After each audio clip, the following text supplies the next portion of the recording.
అందరికీ దసరా శుభాకాంక్షలు. ఈరోజు ప్రసాదంకి ఈజీగా సూపర్ టేస్టీగా ఉండి కొబ్బరన్నం ప్రసాదం ఎలా తయారు చేయాలో చూద్దాం. ఈ కొబ్బరన్నం ప్రసాదంకి పర్ఫెక్ట్ అని చెప్పచ్చు.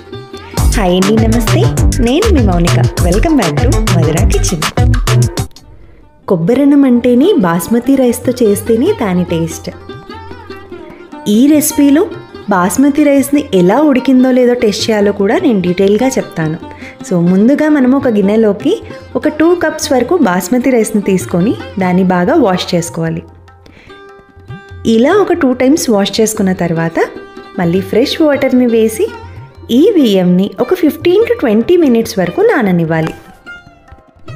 కొబ్బరన్నం అంటేనే ఫ్రెష్గా అప్పటికప్పుడు కొట్టిన టెంకాయ అయితేనే ఆ టేస్ట్ బాగుంటుంది. సో ఇక్కడ నేను టెంకాయని కొట్టి అందులోని కొబ్బరిని సపరేట్ చేస్తున్నాను. ఇప్పుడు ఈ కొబ్బరికాయల్లో ఒక చిప్పను తీసుకొని దాన్ని చిన్న చిన్న పీసెస్ లాగా కొబ్బరిని అంతా కూడా కట్ చేసుకొని పక్కన ఉంచుకోవాలి. ఇప్పుడు ఈ కొబ్బరి ముక్కలన్నిటినీ కూడా మిక్సీ జార్లోకి వేసుకొని జస్ట్ అలా బ్లెండ్ చేసి స్టాప్ చేసి అలా 2-3 సార్లు చేస్తే సరిపోతుంది. అలా చేస్తేనే కొబ్బరి అనేది తురుము పట్టినట్టుగా వస్తుంది. లేదంటే కంటిన్యూగా రన్ చేస్తే పాలు అనేది సపరేట్ అయిపోతాయి. లేదంటే తురిమి కూడా ఆ కొబ్బరిని యూజ్ చేయొచ్చు. ఇప్పుడు బాస్మతి రైస్ని కుక్ చేసుకుందాము. బాస్మతి రైస్ ఉడికించుకోవడానికి 1 కప్పు బియ్యంకి 3 కప్పుల వరకు వాటర్ని వేసుకోవాలి. మనకు రైస్ అనేది మరీ మెత్తగా ఉండకూడదు అనిపిస్తే 2.5 కప్పు వాటర్ని కూడా వేసుకోవచ్చు. తగినంతగా సాల్ట్ని యాడ్ చేసుకొని ఈ వాటర్ని బాగా ఉడకనివ్వాలి. ఇప్పుడు వాటర్ అనేది ఇలా రోలింగ్ బాయిలింగ్ అవుతున్నప్పుడు మనము కడిగి పెట్టుకున్నాం కదా బాస్మతి రైస్ని, అదంతా కూడా వడగట్టుకొని ఇందులోకి యాడ్ చేసుకోవాలి.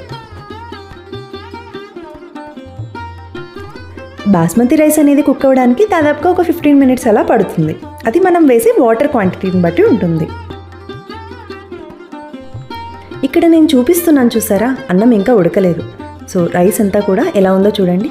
కాసేపు తర్వాత ఓపెన్ చేసి చూస్తే పైకి లేసుంది అన్నం అంతా కూడా. ఇలా పైకి లేసుందంటే పర్ఫెక్ట్గా కుక్ అయినట్టు.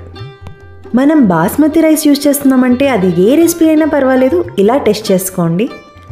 అండ్ నెక్స్ట్ మనం ఈ రైస్ని ఇప్పుడు చల్లారనిచ్చుకుందాం. దానికోసం ఒక స్తాంబానీ లాన్ కానీ లేదంటే బాలన్ కానీ తీసుకొని అన్నం అంతా కూడా వెడల్పుగా పరుచుకోవాలి. ఇది పూర్తిగా చల్లారితేనే మనము అన్నం కలపడానికి ఈజీగా ఉంటుంది. ఇప్పుడు కొబ్బరన్నంకి కావలసిన కొబ్బరి పోపుని తయారు చేసుకుందాము. దానికోసం తిరువాత గింజలతో పాటు బుడ్డలు, అలాగే మనం తురిమి పెట్టుకున్న కొబ్బరి ఉంది కదా, సో దాన్ని కూడా పక్కన ఉంచుకొని ఇంగువను కూడా దంచి పెట్టుకోవాలి.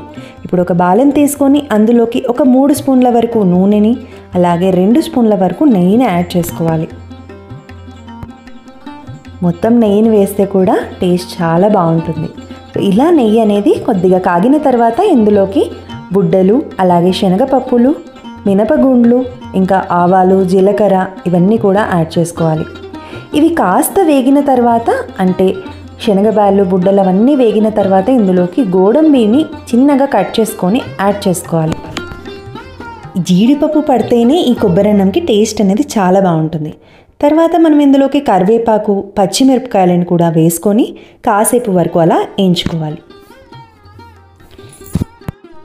కొబ్బరన్నం అంత టేస్టీగా ఉండడానికి కారణమే ఇంగువ. సో ఇంగువ దంచి ఇందులోకి యాడ్ చేసుకోవాలి.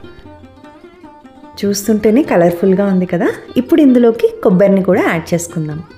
కొబ్బరిని వేసిన తర్వాత ఎక్కువసేపు వేయించనక్కర్లేదు. జస్ట్ ఒక 2-3 మినిట్స్ అలా వేయించుకుంటే సరిపోతుంది.